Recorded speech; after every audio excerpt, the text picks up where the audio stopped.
Hi, I'm Joey Jackson, the principal and founder of Joey Jackson Law, where we have exceptional attorneys that are here to represent your interest. What interest?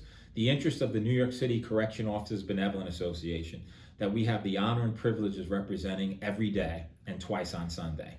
We don't take a day off. 7 days a week, we're here to defend and represent your interest, and we're here for you. Now, in this part, which is part 4 of a 5-part series, I want to talk about the trial. And I want to talk about in particular the oath trial. You know, we've already talked about the fact that number one, you get suspended, right? And you get suspended, you don't even have a say. The department simply says you're suspended. And you say, well, I didn't do anything wrong. I know, but the civil service law allows them to suspend you. We talked about that. We talked about the fact that they serve you with charges, which are an MOC, Memorandum of Complaint. And at that point, you're saying, I don't agree with anything listed on these charges. This is just wrong. We also talked about the pretrial process, where you go to a pretrial conference, there's an oath judge there, there's Department of Correction lawyers acting as prosecutors, and then of course there's my office to defend and represent your interests.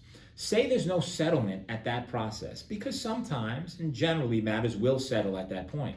But if they don't, you are entitled to a trial. And at that time, the advocacy, the interest, the real zealous representation is what you'll get. That's where it comes out in full bore, because you have a right at that trial really to lay it out. Now, we know at that trial, it's like a normal trial. The difference is there's no jury. It's a bench trial. You have an administrative law judge who sits in judgment and ultimately presides over the case. Their job is to determine the facts, right? What's truthful, what's not, what's fact, what's fiction. And their job is to recommend a penalty in the event you're found guilty. The other recommendation they could make is not guilty, suggesting and otherwise saying and recommending that you be cleared and that you get your money back, essentially, right? And so at that trial, it's just like any other trial, with the exception, as I noted, of no jury, just a judge. And at that time, the prosecutors will be arguing you did something wrong. But guess what? Just because there's an investigator there to indicate that you did something wrong doesn't mean you did. We have a right to cross-examine that investigator, to hold them accountable, to look at the investigation, to determine whether they investigated properly, to determine whether they dotted their I's and they crossed their T's, and that's exactly what we'll do.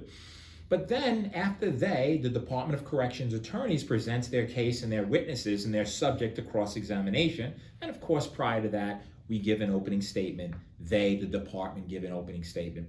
But after that, we can present your case. And we can have you testify, and we can have our witness testify, including expert witnesses that we use, particularly in use of force cases, to defend your interest. And after that is all said and done, we then give a closing argument as to why you should be found not guilty at oath.